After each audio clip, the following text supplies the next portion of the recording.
Assalamualaikum warahmatullahi wabarakatuh. Apa kabar sobat viewer yang selalu merasa cukup? Bertemu lagi dengan saya di channel YouTube Sudi Praitno. Semoga kita semua selalu berada dalam limpahan rahmat, keselamatan dan berkah dari Allah Subhanahu wa taala dalam setiap aktivitas yang kita lakukan. Amin ya rabbal alamin. Tidak lupa salawat dan salam mari selalu dan senantiasa kita munajatkan, semoga disampaikan oleh Allah kepada junjungan kita Nabi Muhammad SAW. Allahumma sholli ala Muhammad wa ala ali Muhammad.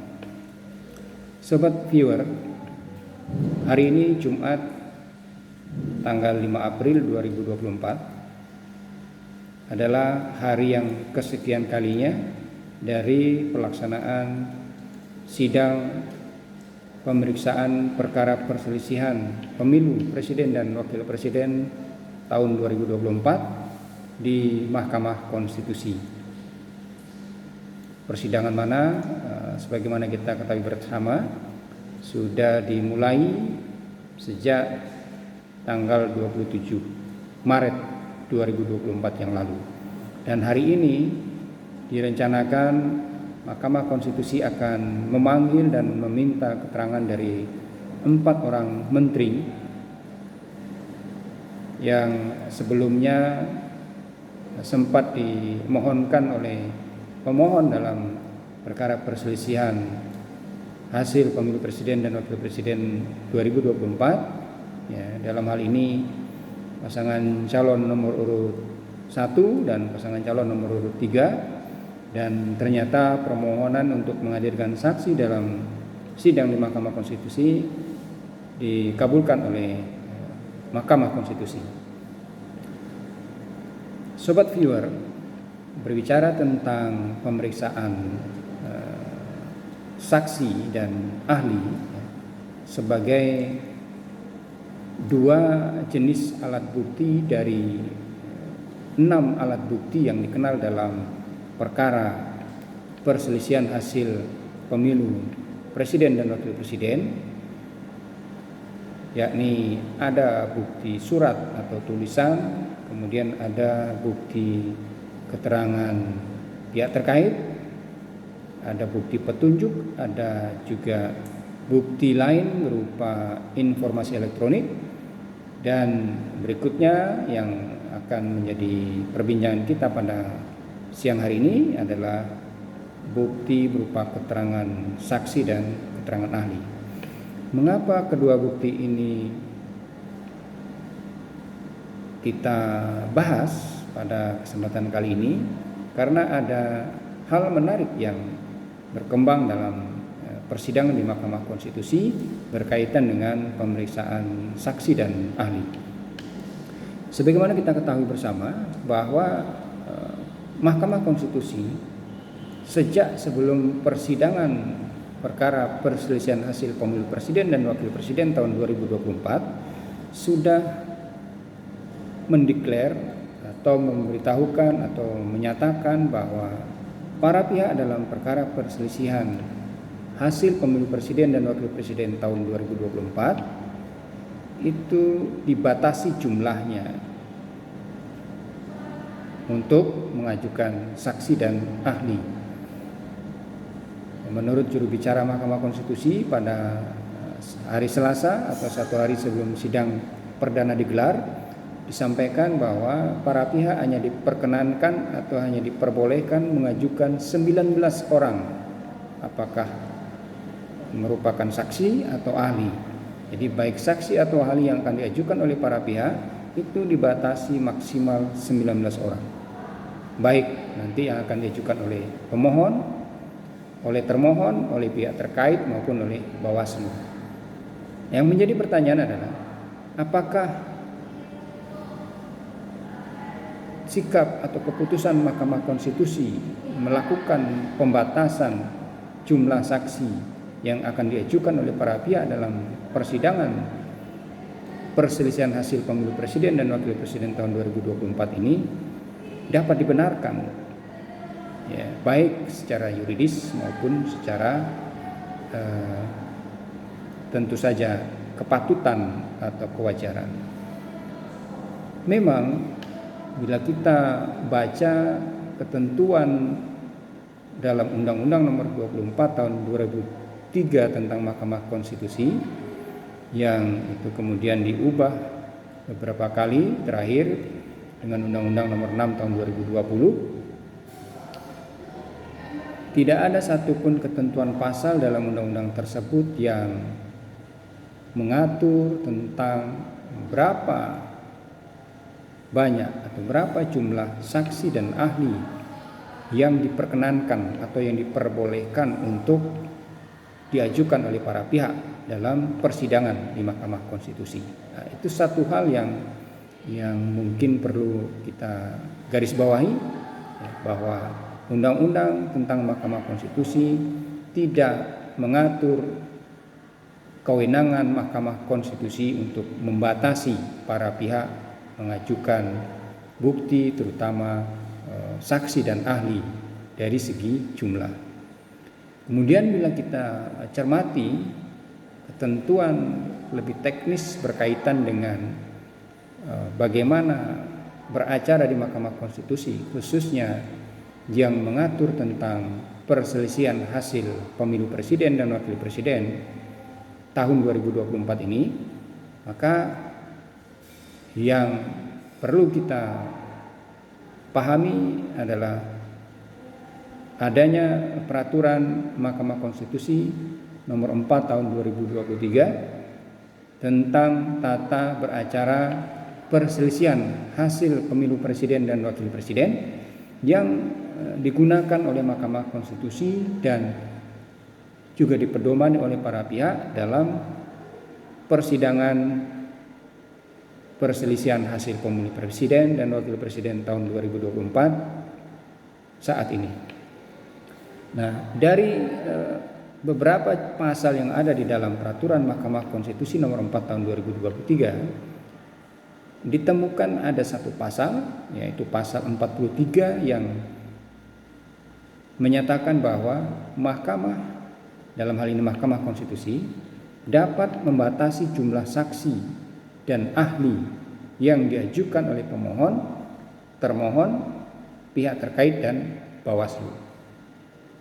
Pasal ini tidak ada penjelasan, juga hanya berisi satu frasa atau satu substansi, tidak ada, hanya ada satu pasal, tidak ada memuat beberapa ayat. Artinya pasal ini dianggap sudah cukup memadai untuk menjelaskan mengenai keputusan Mahkamah Konstitusi membatasi berapa banyak jumlah saksi dan ahli yang dapat diajukan oleh para pihak.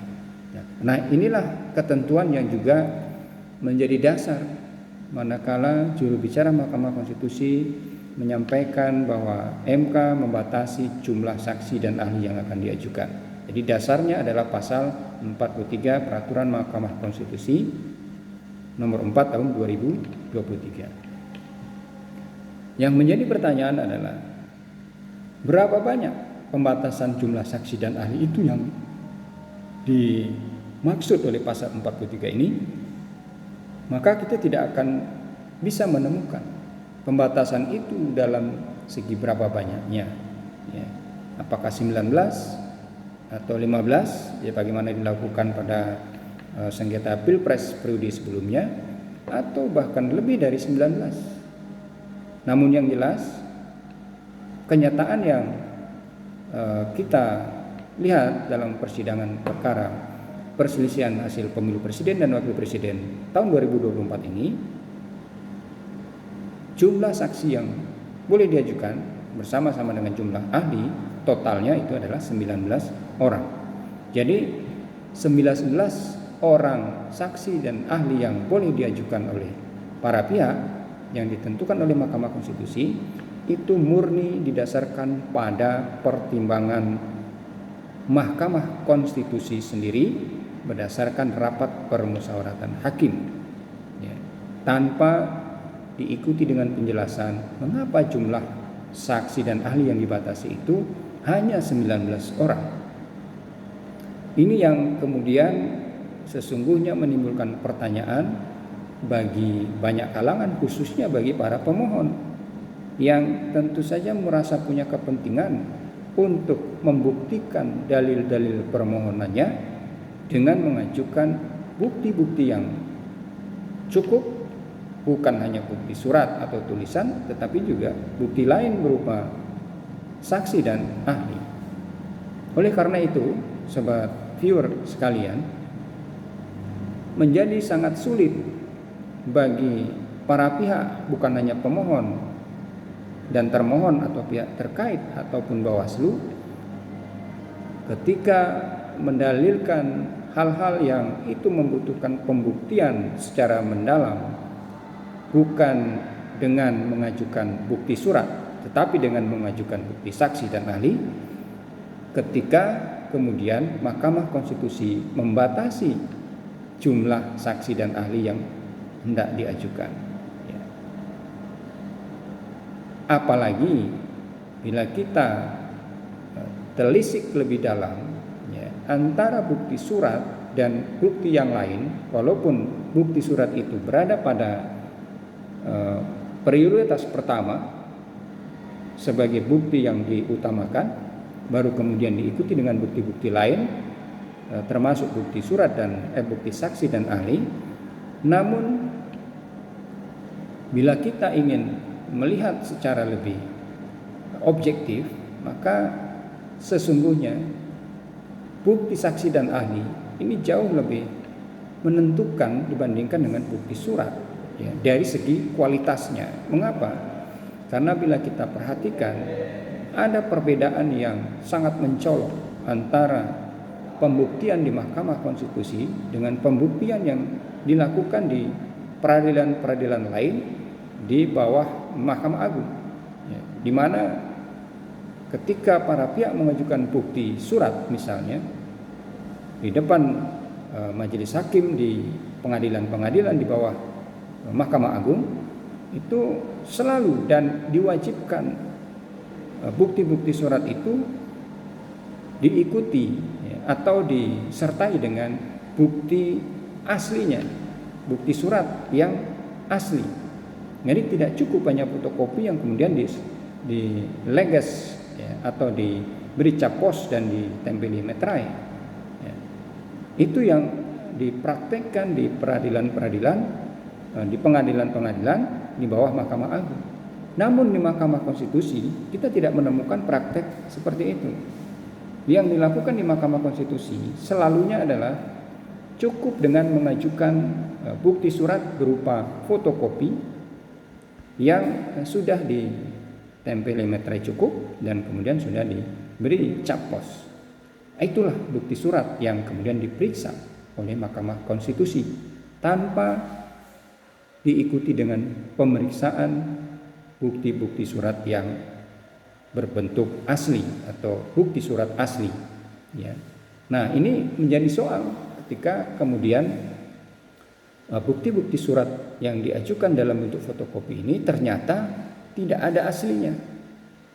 Dan itu mungkin saja terjadi karena ketika bukti-bukti surat itu diajukan ke bagian kepanitraan Mahkamah Konstitusi, itu tidak dikonfirmasi, tidak diverifikasi dengan bukti surat asli. Dan itu bisa saja kemudian yang diajukan itu adalah bukti-bukti yang diragukan validitasnya karena tidak disertai dengan bukti asli. Lain halnya dengan saksi dan ahli, yang itu bisa dikonfrontir langsung di depan persidangan dan bisa diuji, bisa di cross check, bisa juga dipastikan kebenaran yang diterangkan oleh saksi dan ahli itu karena langsung diperiksa di depan persidangan. Oleh karena itu, sobat viewer sekalian, menurut hemat saya, mestinya pembatasan kewenangan mahkamah untuk membatasi jumlah saksi dan ahli yang diajukan dalam persidangan di Mahkamah Konstitusi, khususnya dalam persidangan perselisihan hasil pemilu presiden dan wakil presiden tahun 2024 ini, tidak dikunci dalam bentuk jumlah yang terbatas, ya, hanya 19 orang, meskipun kita tidak bisa menafikan bahwa jumlah 19 ini diperlakukan sama untuk para pihak, namun manakala yang akan dibuktikan itu adalah pelanggaran-pelanggaran, ya, baik prosedural maupun administratif, bahkan mungkin pelanggaran yang bersifat terstruktur, sistematis dan masif, yang itu hanya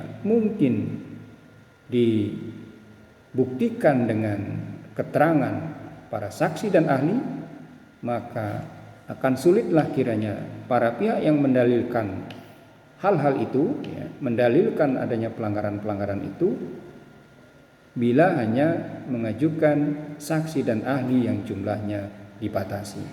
Ya. Kita tahu dalam pemilu presiden dan wakil presiden ada ribuan TPS di seluruh Indonesia. Lalu ketika ada penyimpangan atau pelanggaran di setiap TPS dan itu hanya diketahui oleh saksi, apa mungkin dengan 19 saksi kemudian membuktikan bahwa pelanggaran yang terjadi di setiap TPS itu memang benar telah terjadi. Oleh karena itu, menimbang persidangan ini masih berlangsung, ya, dan hari ini adalah pemeriksaan sejumlah menteri, maka menurut hemat saya, sebelum majelis hakim melakukan rapat permusyawaratan untuk mengambil keputusan, perlu kiranya, ya, dengan mendengar permohonan atau bahkan tanpa mendengar permohonan dari para pihak, hakim di Mahkamah Konstitusi memberikan kesempatan sekali lagi kepada para pihak untuk mengajukan bukti saksi dan ahli yang hendak mereka ajukan, ya, dengan jumlah yang tentu saja diberikan secara berimbang, agar keadilan yang ingin diwujudkan oleh Mahkamah Konstitusi sebagai keadilan substantif, bukan hanya sekedar keadilan prosedural, itu bisa dilahirkan. Sekali lagi, Mahkamah Konstitusi dalam mengadili satu perkara tidak semata-mata untuk mewujudkan keadilan prosedural yang diatur di dalam peraturan perundang-undangan, termasuk dalam peraturan Mahkamah Konstitusi nomor 4 tahun 2023 ini, namun lebih dari itu adalah untuk mewujudkan keadilan substantif, ya, menegakkan kebenaran yang sesungguhnya, keadilan yang sesungguhnya tidak hanya didasarkan pada aturan-aturan tertulis, tapi juga didasarkan pada kewajaran, ya, kemudian kemanfaatan dan kebenaran yang sesungguhnya. Dan ini tidak bisa hanya didasarkan pada bukti-bukti surat, tetapi juga pada bukti-bukti lain berupa saksi dan ahli dengan jumlah yang semestinya tidak dibatasi atas pertimbangan yang mungkin tidak bisa diterima dari batas-batas kewajaran. Semoga menjadi pertimbangan oleh Mahkamah Konstitusi dalam persidangan berikutnya. Terima kasih atas perhatian sobat viewer sekalian. Sampai bertemu lagi dengan saya di channel YouTube Sudi Praitno pada hari Jumat pekan depan. Assalamualaikum warahmatullahi wabarakatuh.